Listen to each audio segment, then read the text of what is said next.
जायसवाल। आप देख रहे हैं उभरता समाचार।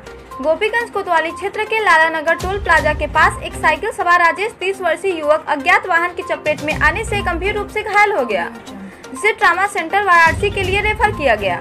प्राप्त जानकारी के अनुसार घटना के संबंध में बताया जाता है कि ग्राम रायपुरी थाना गोपीगंज निवासी राजेश 30 वर्ष पुत्र राम निरंजन, जो कि कल ही मुंबई से घर वापस आया था, दिन मंगलवार को किसी कार्य से साइकिल के द्वारा माधो सिंह की तरफ जा रहा था। जैसे ही लाला नगर टोल प्लाजा के पास नजदीक पहुंचा था, किसी अज्ञात वाहन की चपेट में आ जाने से गंभीर रूप से घायल हो गया, जिसे स्थानीय नागरिकों द्वारा एम्बुलेंस के जरिए सामुदायिक स्वास्थ्य केंद्र गोपीगंज ले जाया गया, जहां उसकी हालत गंभीर होने पर ट्रामा सेंटर वाराणसी के लिए रेफर कर दिया गया।